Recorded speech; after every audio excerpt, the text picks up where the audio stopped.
Aurobindo will take us now on a tour de France. I mean, tour the inner worlds, and like a most wonderful guide, he will show us in great detail each and everything. That is the beauty of these cantos which come now. Strictly speaking, the kingdom of subtle matter is not above but behind the veil of the physical. So Aurobindo deals with it in the beginning. And then he speaks of the glory and fall of life. It's like a very brief summary of how these powers come from the height and enter into matter and must struggle with matter for the release of their own potentiality. And in that reference we spoke of how supermind is also involved in matter. In Vedas there is the story of the 8th son of Aditi, Martand, whom she casts away into the womb of night. It is this 8th son, the supramental son involved in matter, which must be released by the touch and contact of the supramental sun pressing from above. That's why we have these lines from the mother. Pressure from above and from below, from both sides. And matter is being molded through that contact. Aurobindo has described that process in brief. He has also given us hope that it's not just a question of a conviction or sentimentality, but by the very fact that life, in its essence, at its core, in its principle, is not undivine. Every movement that life expresses here, however distorted and disfigured it may be in its present state, laboring under conditions of matter and inconscience, yet in its origin it is divine. And therefore we need not discard life, but life must once again awaken to its highest glory in matter and must be a king here, even as it is king in its own home. In its own home it is king. In its world of bliss from where it comes down. But here it is not yet king. Therefore here love is not the master, not the king, and joy is not the minister. Very often it's the other way round. Often here hatred and terror is the king and pain and suffering are the ministers. So this must change. This scheme of things must change, and this earthly life change into life divine. That is how the boon of Savitri ends. So to establish life divine. So Aurobindo is telling us what are the problems in this process. Now he starts the ascent and shows us step by step how each of these powers which have come upon earth have to struggle and release themselves under the conditions imposed by matter. This is the main problem. Matter must change for them to be released, and matter doesn't change because it has as its foundation the inconscient. So it doesn't change easily, doesn't change readily. The base must change for matter to change. And till now, no power has come down which has the power to change this very base of inconscient. It is only the supramental sun which has the power to annihilate this base completely and transform it. It's a long labor. It sounds, these words we use very casually, inconscient, subconscious, superconscient, supramental, but they are really words with deep power in them. In fact, Aurobindo says, don't even talk of things like, sounding the inconscience. It is infinite. You can't plumb it like this. So this is the work which goes on. And now as Aurobindo takes us through each level, each plane, he would explain to us in detail first the state of consciousness of that world, which is the subjective side. Next, he will show us objectively its forces, energies. He would also show us the Godheads, the forms, the beings this world has created, and they exist, their action. And he will also tell us how this world has emerged in our evolutionary planet And finally, he will tell us, most importantly from a practical point of view, how this world continues to exist within us. It would have been very easy and simple if we were only spirit and matter. But we are not. We are not just spirit and matter, we are also the lower vital and the subconscious and the higher vital and the mental. All these things are within us. Therefore, the difficulty is immense. So he'll tell us each plane, and the best part of this guidance is, it's very practical, because as we journey, we will locate ourselves. Oh, we are stuck there, and we'll feel like coming out of it. When he talks about, what level of humanity, our thoughts, feelings is derives from which plane of consciousness. Now, in life itself, he divides into two main worlds, and later on the paradise of the life gods, and of course descent into night. But the little life and the greater life. Now, little life is life completely chained by matter. Even when it feeds the thought, it is cabined by matter. And the greater life is the life that sometimes visits us in imagination, fantasy, dream, where all possibilities which are not yet seen in matter, but nevertheless they are part of earth. It's we as embodied beings who dream and imagine, and there are worlds of that greater life, and that sometimes visits us and informs us. So these are the two broad divisions. And first he will tell us the little life.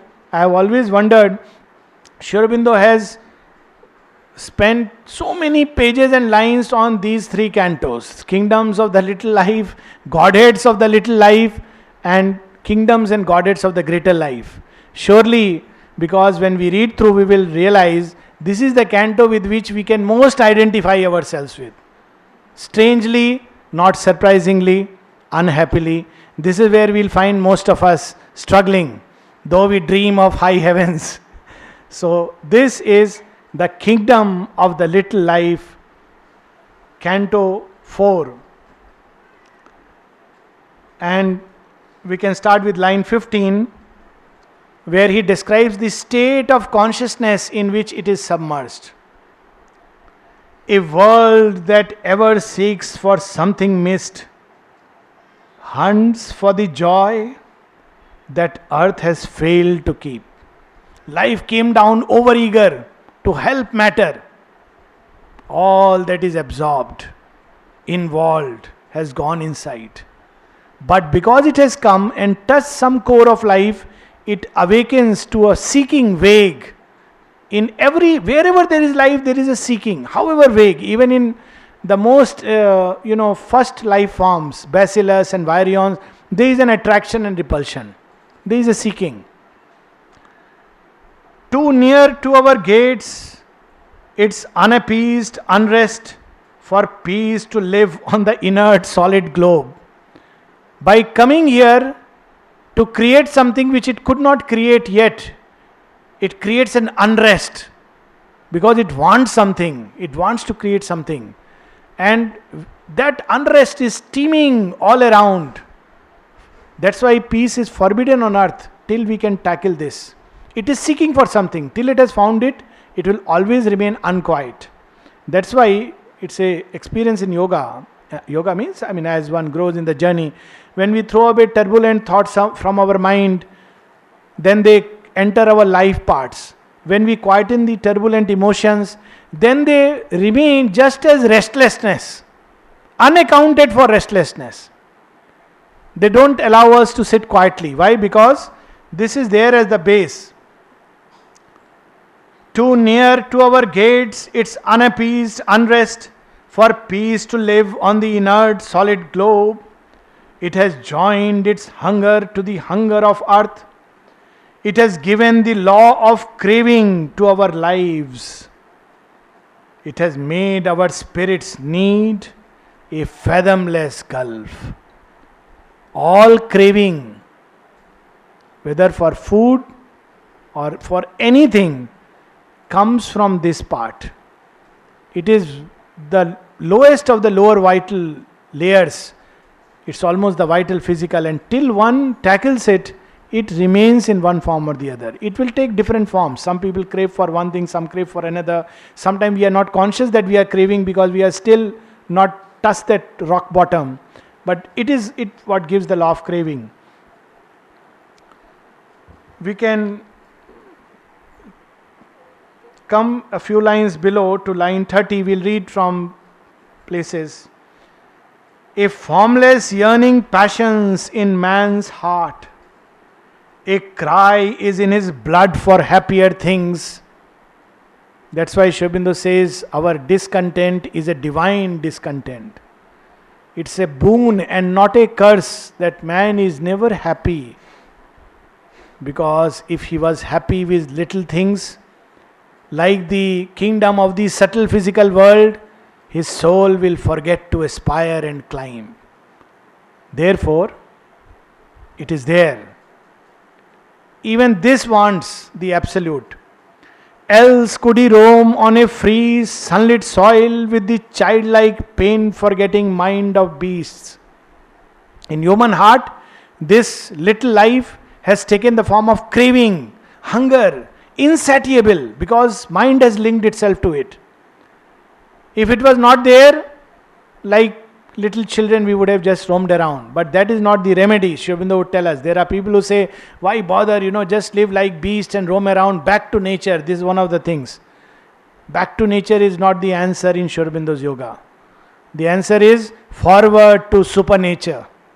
Because if you go back to nature, we become like little animals. Little animals are in many ways very happy, they don't bother if it's raining, they just tuck inside the tail and they are fine. They don't care, in sunlight also they have a weight. It's amazing, but not in man's heart, because its power has latched on to the power in man. Or live happy, unmoved like flowers and trees. The might that came upon the earth to bless has stayed on earth to suffer and aspire. This is what has happened to every power that has come to earth.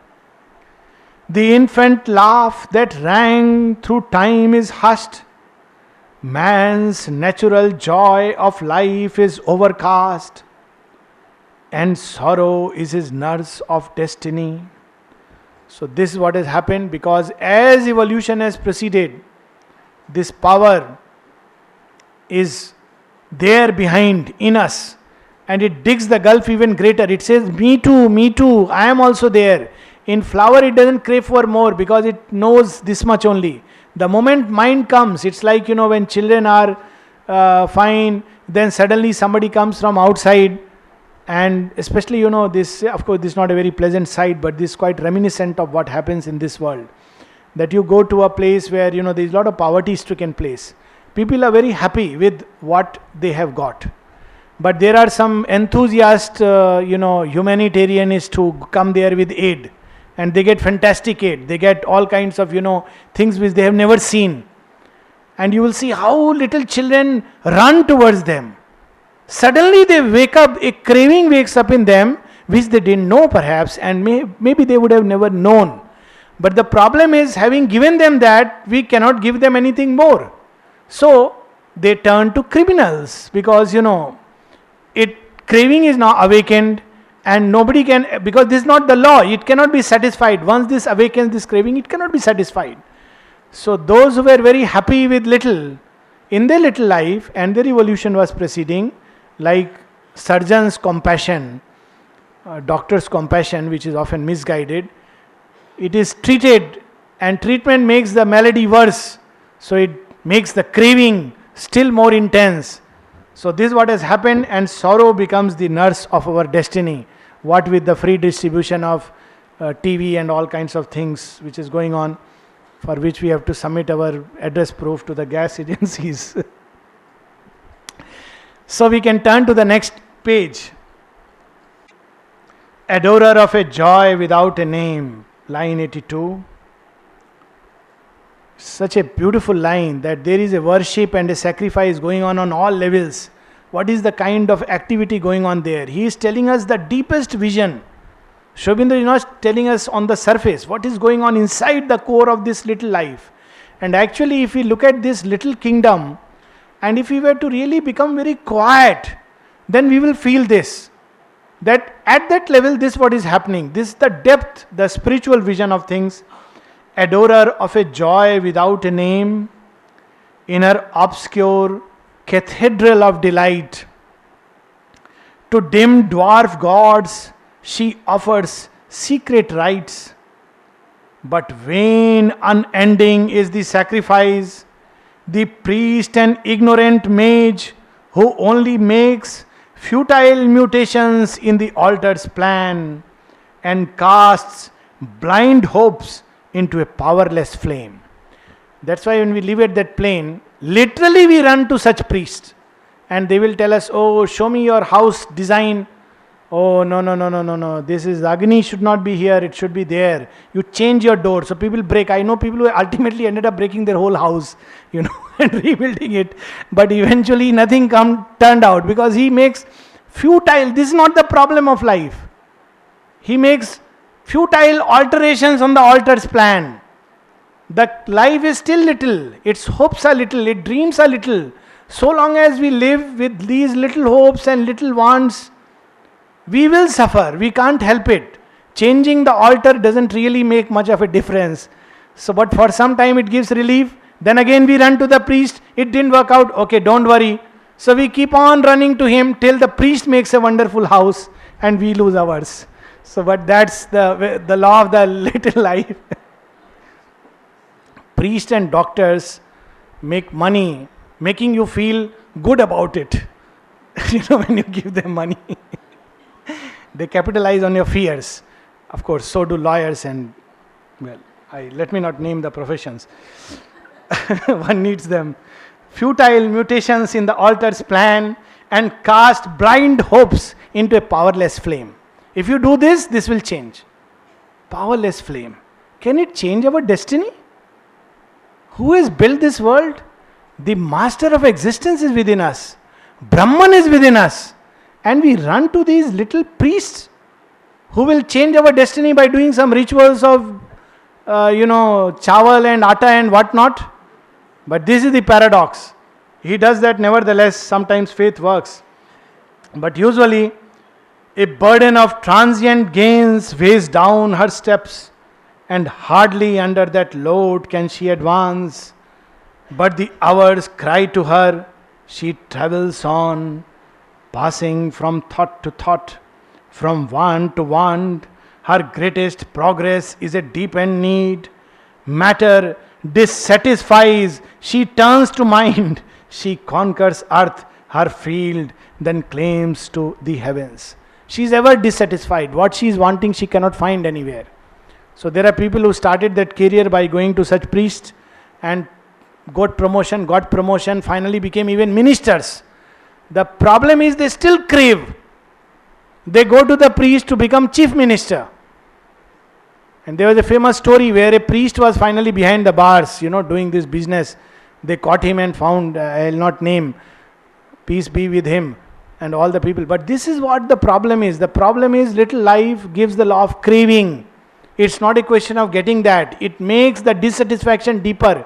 When it has material things, this craving turns to mental things. It turns to fame, ambition. Even if we have that, even spiritually it wants that. Oh, I'll become a great yogi. People will worship me, respect me. They will call me guru. If they see me in sannyasi's robe, ultimately I will get what I have always craved for. So if I join this ashram, people will respect me. They will not respect you. They are respecting because of the master's name. But people take this even as, because that law of craving is there and it remains for a long time. Aurobindo will tell us the remedy, of course. But first he is diagnosing the problem. And then toward the end on next page, he describes these lines. In ignorance he pursues the unfinished work, for knowledge gropes, but meets not wisdom's face. This is the problem. It is turning from one door of ignorance to another. Please help me, sir, please help me. And naturally, the more ignorant we are, the more we believe we know. Yes, I will help you, take this remedy. Doesn't work out. Again goes to another door, but doesn't seek wisdom. Ascending slowly with unconscious steps. And now these touching lines.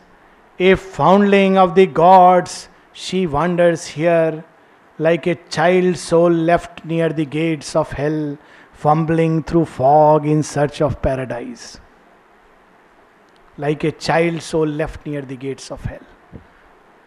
Life coming from the divine breath of God, from the heights of that glory. Where is she finds herself? At the gates of hell. Aurobindo says, we read it previously, that here there are entries to the post of night. Every door you turn, they will say, come, come, come, I will help you. But it leads to the postern of night. And this child God, life, finds herself fumbling through fog in search of paradise. Why? Because it has worn the obscure robe of matter. Through matter it must continue the journey. Now he describes some of these little creatures, elemental beings with which we can come in contact. Places where too much of desires are thrown, there we find these elemental beings, these very lower vital entity. That's why when we pass by the side of a restaurant, we start feeling hungry and feel like walking inside and eating. It's not only because of smell, it's also because it's teeming with elemental entities. People who have gone there have gone with craving. So when you go there, that craving catches you. You go to a market, this craving catches us. Even if we have not planned to buy something, so the safest rule is don't keep money in your own pocket. So it saves you from many troubles. So here Aurobindo tells us a few lines below, 118 or 119, he chanced into a grey obscurity, teeming with instincts from the mindless gulfs. The lowest levels of life is nothing but instincts. Teeming with instincts. If you look at the bacteria, the virus, the protozoa, the little plant cell, just instincts, attraction, repulsion, nothing else. Teeming with instincts from the mindless gulfs that pushed to wear a form and win a place. Life here was intimate with death and night. And what do these creatures do? They are busy devouring. That's the only thing they know. And amazing how they find their food and devour. Instinct carries them. If we really, those students of biology, there are creatures, weird, not good names, paramycelium and things like that, I have forgotten now.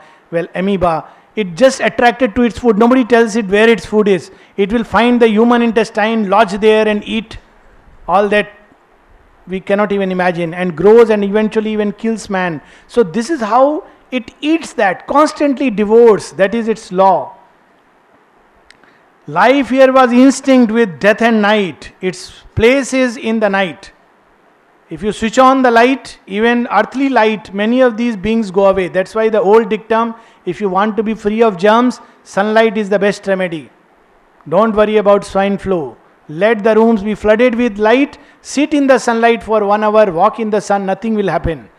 So this is what Aurobindo is telling us. They ate death's food and ate death's food that she might breathe a while. She was their inmate and adopted waif. Death has adopted them. Please do our task. And it's really true at the most physical level. If you really see, when in the food chain, when an animal is preyed upon the bigger animal, let's take a lion, eats a buffalo. Then you will see next level, after the lion is eaten, jackals will come. They will eat away the rest. After the jackals have eaten, vultures will come. They will take away the carcass. After the vultures have gone, suddenly from nowhere, you will see big giant ants which will come and eat away. And finally, you see the moths. When people die, if their body is left rotten, then moths, they will come and eat away. How do they come? They do death's work. They come like that. They eat dead and rotten food because that's what is there. They cannot eat and they get energy from that. Human beings should not do that. It's like they eat that kind of food. It's their law of life.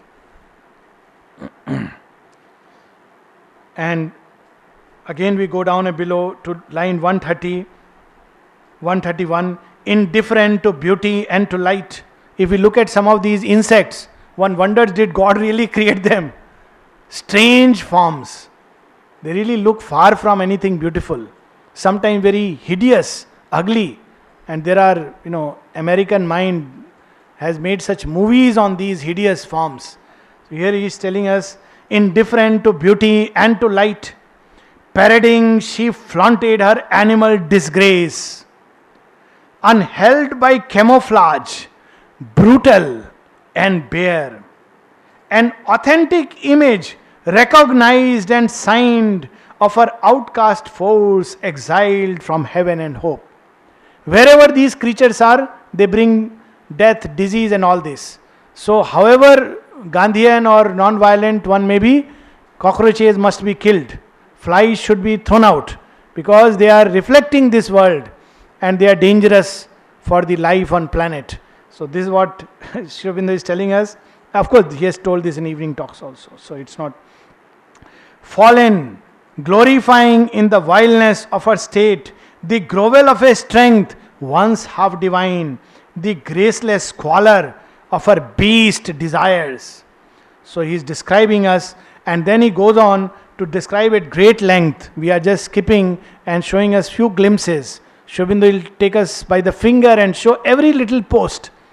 So on page 137, fourth line from the top, if you see this kingdom, matter smitten by matter glimmered to sense. It looks like two pieces of matter are coming in contact and sense is awakening in them. Blind contacts, slow reactions beat out sparks of instinct from a cloaked subliminal bed. It's amazing.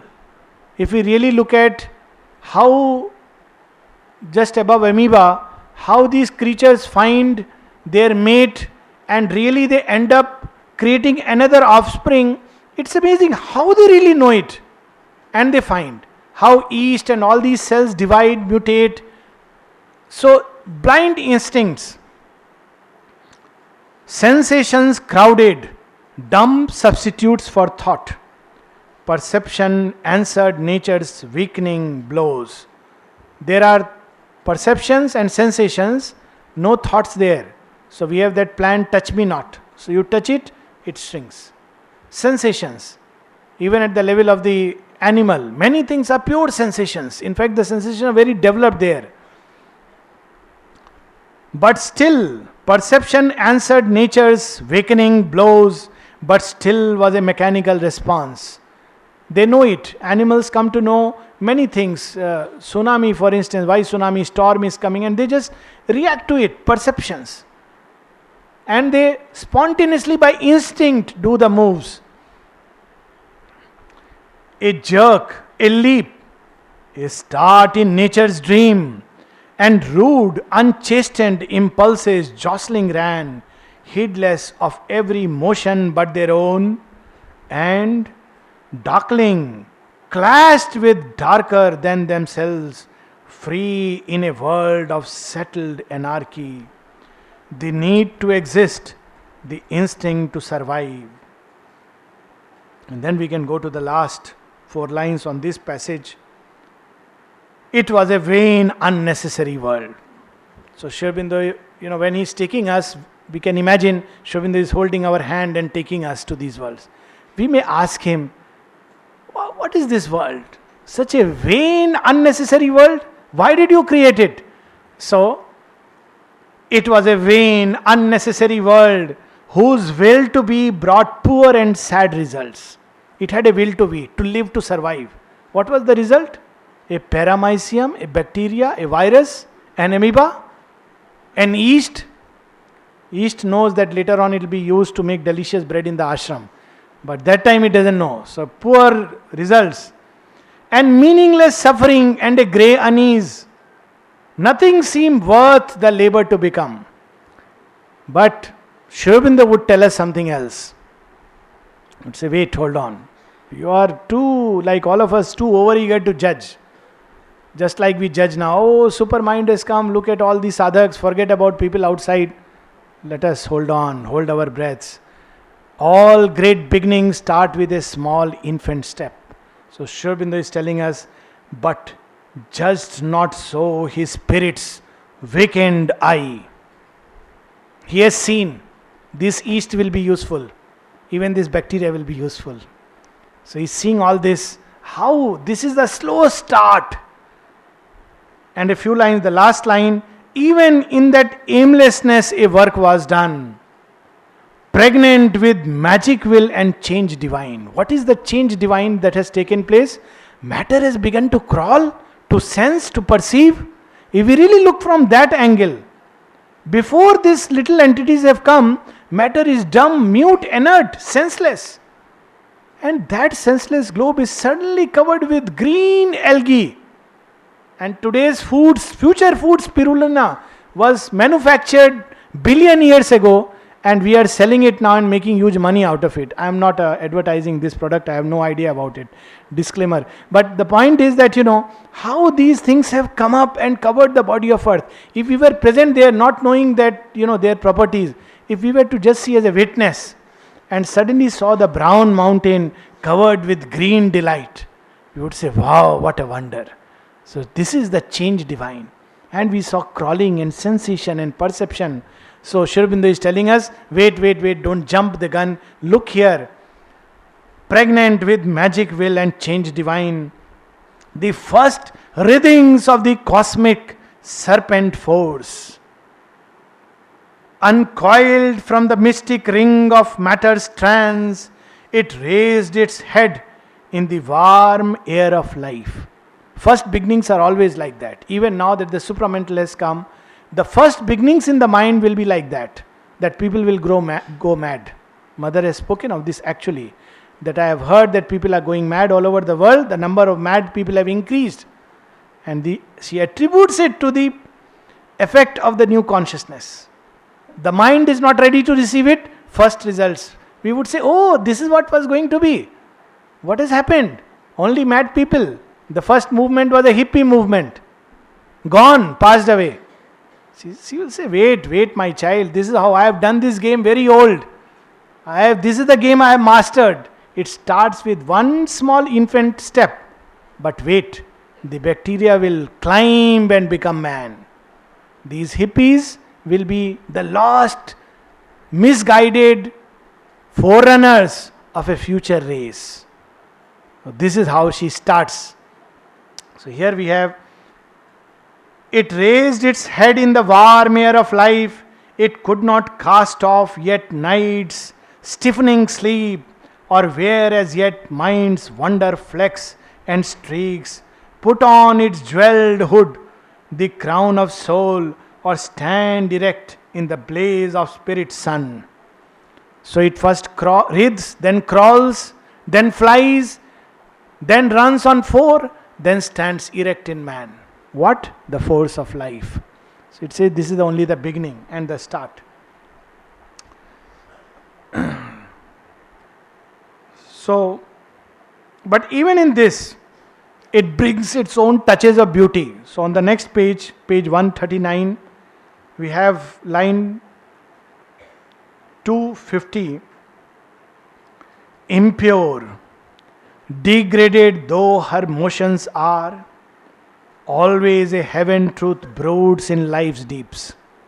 It wants to break free. It is there even in that level. Even in the first stirrings of life, there is a heaven truth. What is it? In her obscurest members burns that fire. A touch of God's rapture in creation's acts. A lost remembrance of felicity lurks still in the dumb roots of death and birth. The world's senseless beauty mirrors God's delight. And somebody asked, what are flowers? He said, they are the psychic representations in the vegetal world. They represent the psychic. Even in that world, even before animal kingdom has come, even before we have creatures like snakes and lizards and insects, he has already mirrored his delight in the tree, the plant, the flowers. So he's telling us, the world's senseless beauty mirrors God's delight. That's why we feel a joy when we come in contact with it.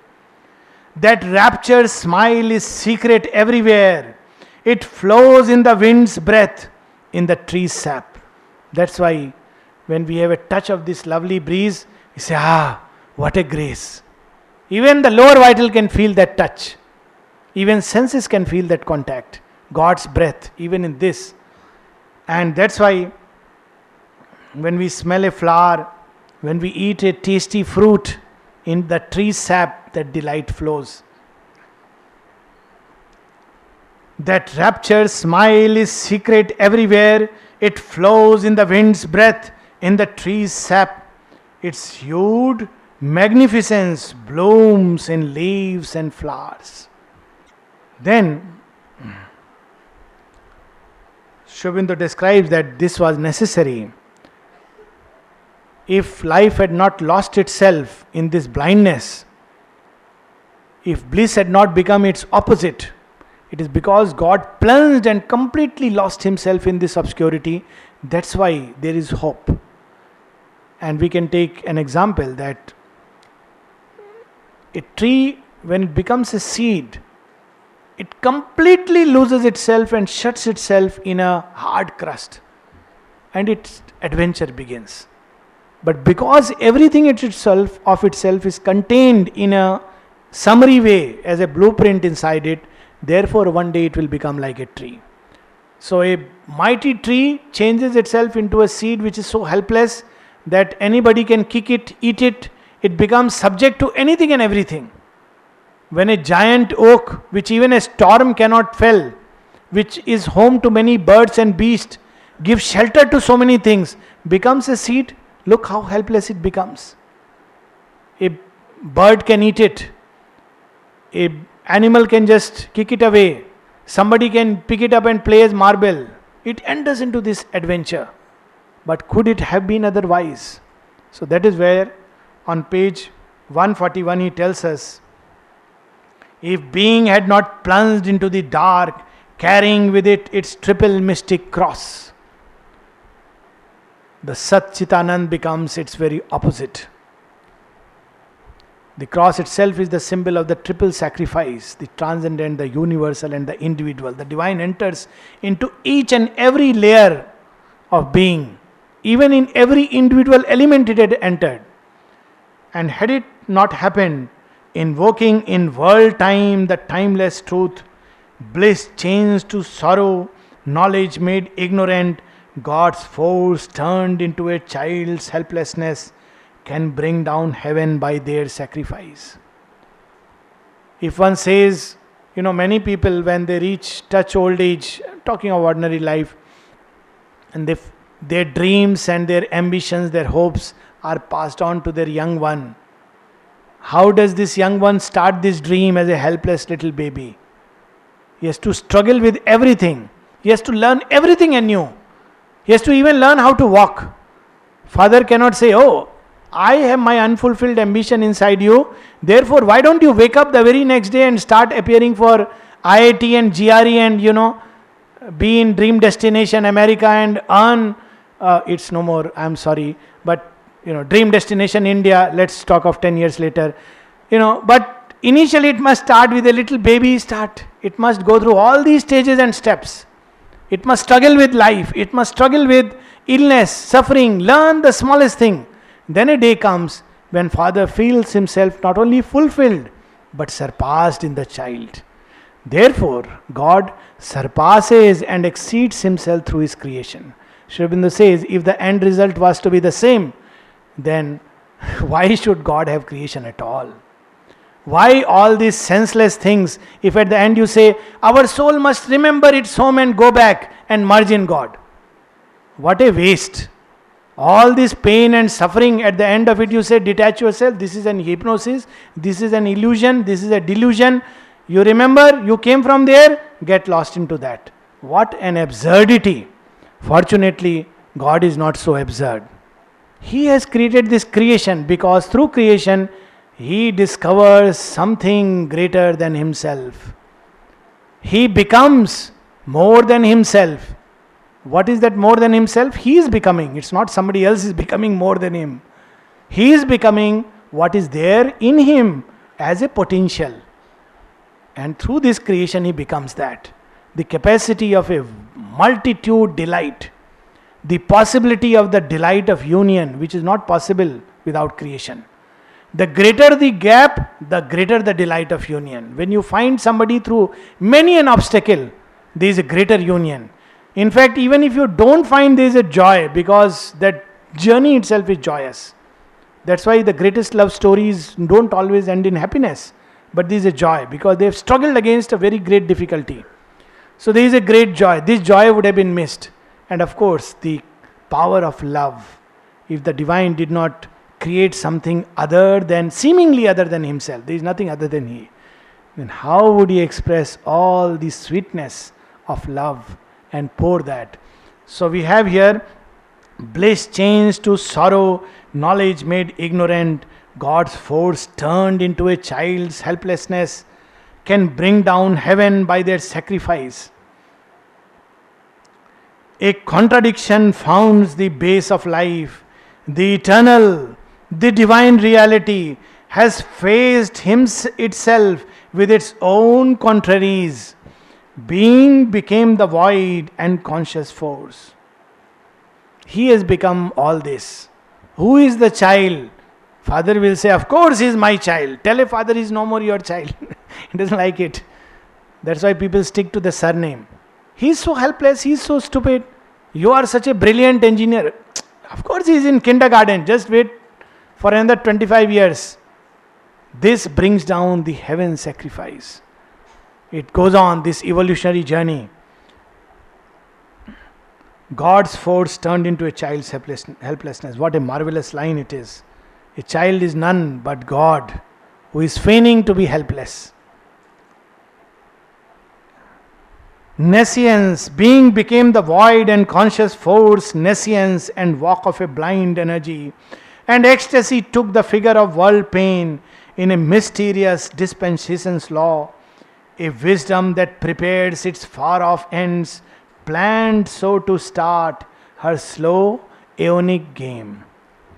Even when God has destined that somebody would one day become Tenzing and Hillary, he would tell him start with even Tenzing and Hillary, Edmund Hillary.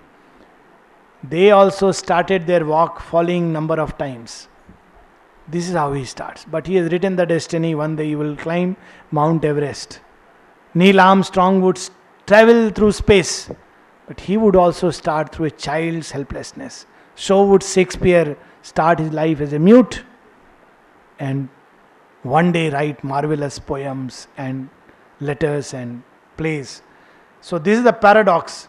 And this wisdom knows itself. It will prepare the instruments to everything. Everybody in life must go through the experience which we don't understand at that point of time. But in the end, it is to work out that great mystery. The wisdom works like that. If we really look at our life, all the experiences are a preparation to what we are today. And if we don't believe it, if we don't understand it, we can take it by faith that every difficulty we face today is nothing but a preparation for a great victory to be won tomorrow. Mother says that in so many words, that your greatest point of resistance is the door to your victory. And this resistance is given to you as a grace. And then she says, why? Because if everybody had to, work against everything, it would be very difficult. So everybody is given a particular, peculiar difficulty. The problem is we don't look at our difficulty, others' difficulty we are very alive to. That may not be my difficulty. I may not have a problem with anger. Somebody has a problem with anger. I may have some other problem. But in every one of us there is a recalcitrant difficulty which till the end taxes our strength. Why? Otherwise very soon we will become like Swamijis and Babajis and start declaring that I have already achieved the supramental. So Aurobindo would keeps reminding us, oh, acha, you, look here what you are, dear child, don't forget. So he keeps rolling us back to the mud so that we learn not only the lesson of humility, he keeps turning our attention, this must change, this must change, this must change. Till that changes, no release is given to the labor. This is the triple mystic cross the being carries and plunges into. So this is the game. A wisdom that prepares its far off ends. Sometimes we may become restless. Why you gave me this problem? Ask everybody has said the same thing. Whoever has struggled against their problem. And much later we discovered this is the grace. If we didn't give this problem to wrestle with, we would never have really taken a simple start. So next time when we have a joint pain, we would be happy We must conquer these two. God has given us an opportunity to work on joint stiffness. Why not? So here he is giving us a wisdom that prepares its far off ends. We don't trust that wisdom. No, we trust the doctor's books. Unfortunately, I hope they don't take me off the dispensary after all this. A wisdom that prepares its far off ends, planned so to start her slow aeonic game, a blindfold search and wrestle and fumbling clasp. So a blinder is put upon our eyes and said, now find God. So what we do? We end up finding the demon and say, you are God. He says, okay, I'll tell you. So after great time, ultimately, God is there by our side. He keeps hiding. He's there. So he carries us through everything. At the end, when we have the clasp, oh, what a marvel. For this one moment lived the ages past. So there he says, a blindfold search and wrestle and fumbling clasp of a half-seen nature and a hidden soul, a game of hide and seek in twilit rooms. That's why, till date, this is the game which children like. The game of hide and seek, peek-a-boo. It's a very old game. God plays at us, hides himself behind nature, sometimes behind most difficult nature, not others' nature, our own nature, and tells us, search. So this is a beautiful game if you really go to the heart of it. A game of hide and seek in twilit rooms, a play of love and hate and fear and hope, continues in the nursery of mind. The mind is the nursery, in which this game continues. So we will pause here and continue tomorrow from the next level of life. This is the very first level of sensations, perceptions, instincts, etc., etc.